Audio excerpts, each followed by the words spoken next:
The Central Executive Council of the Naga People's Front held its meeting at the party's central office in Kohima on the 6th of September. The meeting adopted several key resolutions. The council reaffirmed its earlier resolution of February, inviting all former members to return to the party in the interest of the Naga people. MLA Achumbimokikon addressed the media. He spoke about the Central Executive Council being the party's highest decision-making body and that its resolutions were final in the matters of policy and interpretation. The council made a special appeal to the Nagaland Chief Minister Npf Cec to rejoin the party and assume leadership.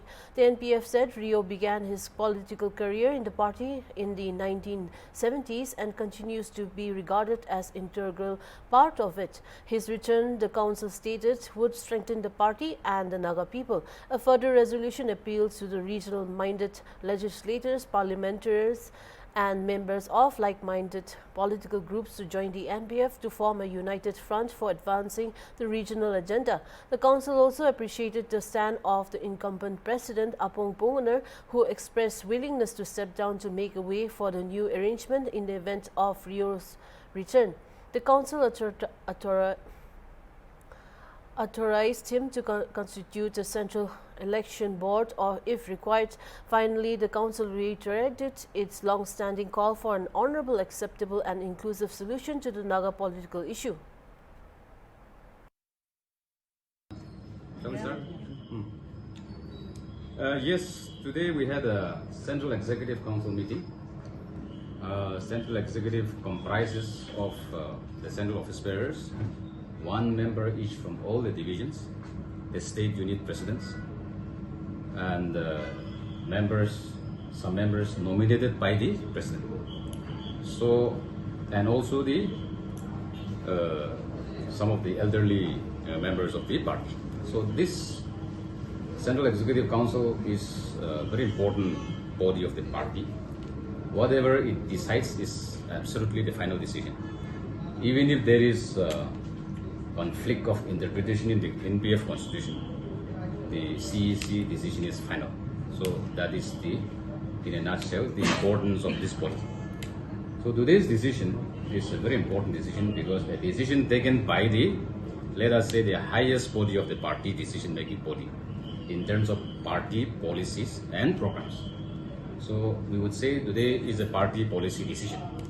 So in our party's policy decision today, we have reiterated our earlier resolution passed on the 12th of February by the Central Executive Central Office Bearers, wherein we have requested, we have urged upon our earlier all comrades who were once upon a time a part of this party to reconsider their decision, come back, rejoin the party, and let us strengthen this party. That was our first resolution of today's CEC, reiterating our COP's resolution dated 12 February 2025.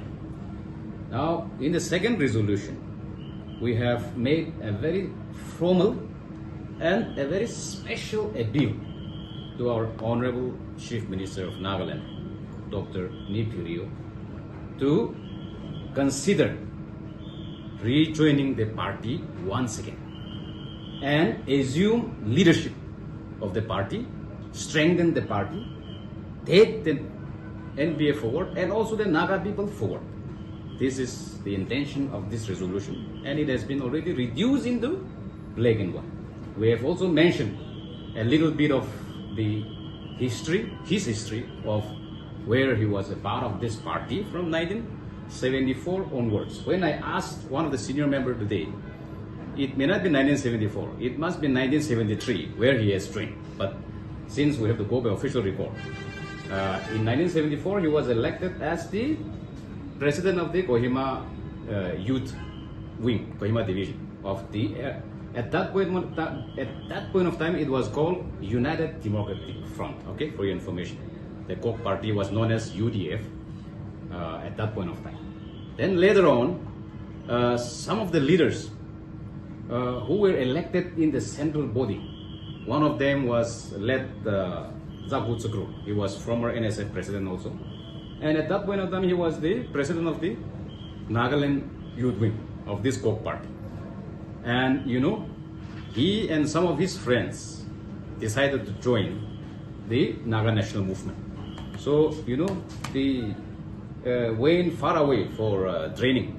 So, our Honorable Chief Minister of Nagaland, Dr. Npf, assumed the presidency of the Nagaland state level unit, and he was actively campaigning, involved in the party strategies as well as party elections from that point of time. So therefore, this party is not a new party for him. It is actually his original political party where he started his career from this party. And therefore, we have earnestly appealed to him, requested him to come back once again and strengthen the party, assume leadership in any capacity that he wished to. And with that resolution, that is the second resolution we have adopted.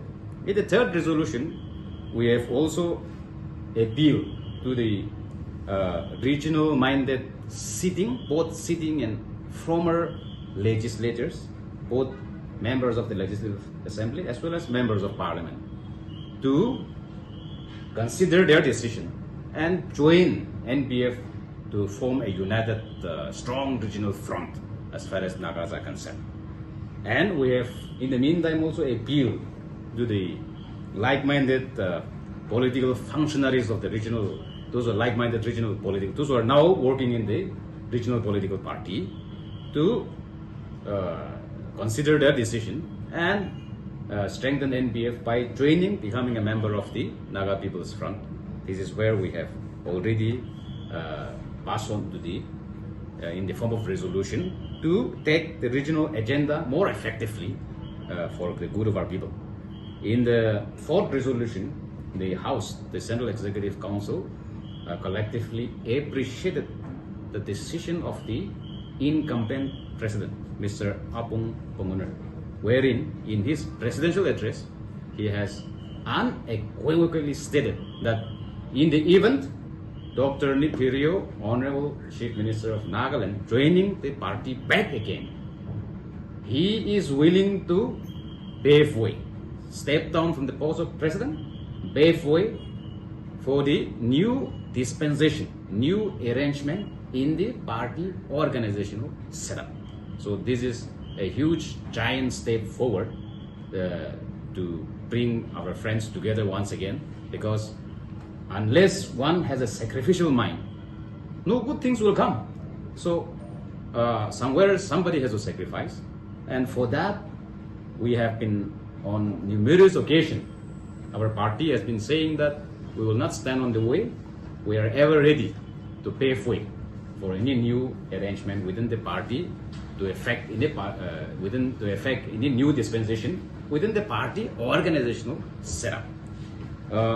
Now, in our constitution, the NPF constitution also says that once the president, decides to step down, we will have to have central election board, which has to be constituted by the Central Executive Council.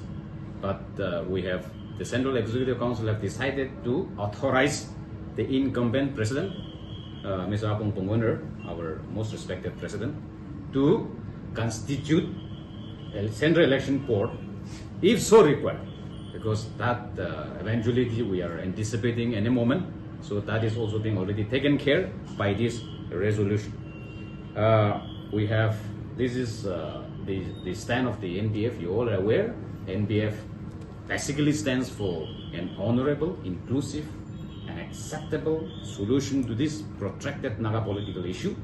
And this is a long-standing resolution of the NPF, and we have reiterated that resolution today once again. You were also aware in the first session, before the start of the business session, we have observed even prayer for the Nagas, and also narrating the first Indo-Naga ceasefire, which happens to be on this day, the 6th September 1964, where one of our Vice President, Mr. Lano Kaba, has narrated the story, and we have offered prayer, goodwill prayer for the Nagas. So this is how the meeting went off today. We hope this meeting the outcome of this meeting, the CEC meeting, and the resolution adopted unanimously will yield a positive result, and we are hoping that it will fructify for the good of all of us. And I'm aware that Naga people from every nook and corner are eagerly awaiting for this, reunion of these two regional political parties to come back, re-strengthen the party as well as the Naga people. They take the Naga people forward. Yes. Meanwhile, Achumbe Mukikon responded to questions on the mood of the party members and reported dissatisfaction among NDPP leaders. He remarked that reactions are natural, but individual opinions should not overshadow collective decisions. He stressed there were no major internal issues and underlined that the focus remained on the peace and early solution. On the issue of political competition, he noted that the opposition-less government had been formed to send a strong message of unity to the Naga people. He pointed out that despite bitter contests during elections, leaders came together in the larger interests of the society. Kikon added if regional parties also unite, it would contribute positively to the growth of the Naga society and peace process. You wish to ask? What is the mood of the NDPP party so far? Any communications so far made? Some leaders from NPF doesn't seem to be very happy. Well, see, as Newton third law says, for every action there is both equal and opposite action as well as reaction, isn't it? That's what we have read in our school days. So, human mood swings, of course, that goes without saying, but I don't think there is any hitches to us. I mean, within our house also and within their house also. There could be some individual opinion here and there that we cannot stop anybody to express their opinion. They have every right to express their feelings and opinions. But that doesn't mean that is the collective ways of the party. And when the party highest leaderships are involved, I don't think those few people expressing their displeasure or unhappiness should overtake the collective decision of both our party as well as theirs. So I have two questions. One is, apart from restrengthening the regional party in the state and pursuing for the early solution of Naga political issue, is there any other political agenda behind this merger? Secondly, Yes. how long have NPF and NDPP in a small circle have been processing this entire See, development? Sarah, all our agenda cannot be openly disclosed to the media like this. You know, we have to keep something within our sleeve. There should be a drum guard. That is how politics is being, navigated. It has been throughout the centuries. Politics is maneuvered, navigated, because there are some unspoken, there are something within our sleeve. So all those agendas we cannot disclose everything in the open media, but definitely we have no hidden as such. It's very open. We have to take the Naga people forward. We have already stated umpteen times that we have to show by action. So action means the 60 MLAs coming together, showing a unifying front to the Naga people. Look, we have to unify, we have to reconcile, and we have to take the Naga people forward. And now, if these two regional political comes together, isn't it not strength in addition of the 60 members coming together inside the house and outside the house? This is how we have been exhibiting, demonstrating to the people, walking the talk precisely. So I think the question of that person agenda, mine agenda, hidden agenda, open agenda does not arise. So why does the NPF feel that a ruling party which has absolute majority in the house should be joining a party which has only 2 members in the house? See, I'll tell you, if you go by numbers, I think we are nowhere near to them. They have 25 originally with the 2023 election result. Then after the amalgamation merger of the 7 NCP MLAs to their fault, they have 32 with them now. So, and we are only 2 with us. So if you go by number, I'm repeating again, we're nowhere near them. But what is prompting all of us is to keep the Naga house in order. And what is important is the regional force coming together. Because unless the political parties, the regional front is strong enough, our, all our identities are threat. The Naga peace process is being, dragged on for this much long. So there are many things that we have to address collectively and with concerted effort. So therefore, as far as we are concerned, I think we are very clear in our intentions and in our, doings. Our modus operandi is very clear. There is nothing, nothing as such people should doubt us. And why? The question is why this is important apart from having that much, despite of having that much number. This party, we have already narrated to you, it is based on the Naga peoplehood, Naga national movement, and we have this bigger issue, unresolved Naga political issue. Where is the better platform to address then the Naga NPF? Because our founders have envisioned this party to address from this platform. Because some of us have to be within the system and address the issue. No, system means some of us have to be within the electoral electoral politics. So, and you are aware this party is not only confined to Nagaland state.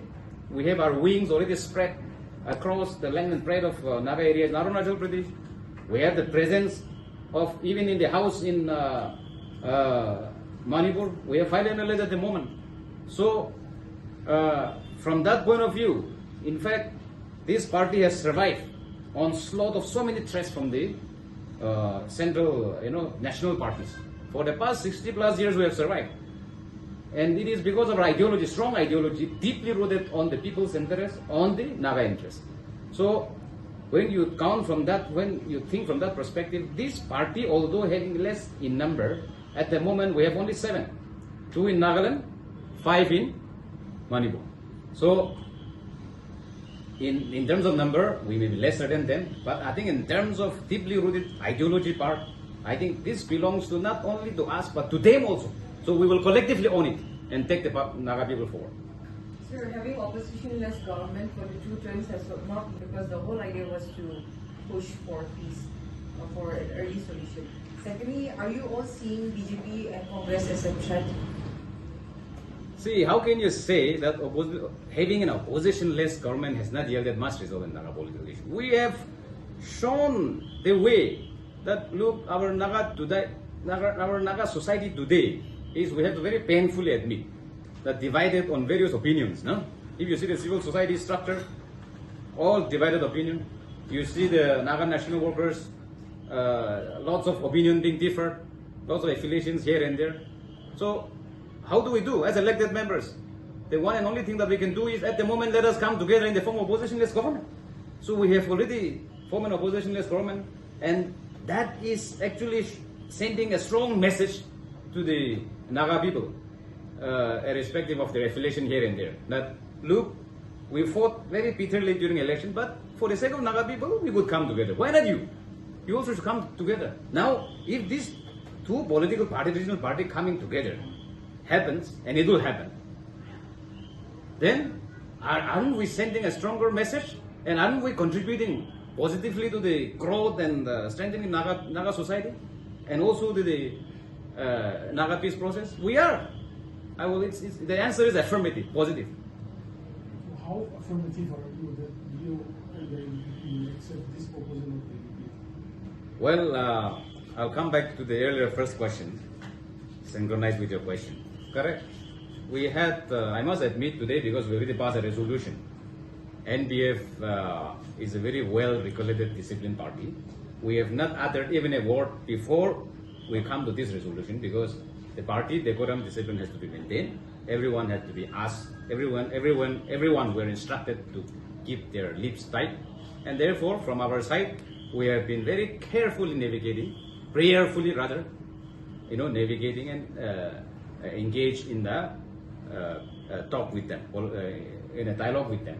And now, with the passing of this resolution, we are hoping, and we hope they will reciprocate very, very positively. And I tell you, God the Almighty is working God the Almighty will help us. Miracle will happen. Miracle happens every day. And it will happen. And keep praying. Keep your fingers crossed. We will see a positive result. Both this party coming together and take the Naga people forward. I think that's enough.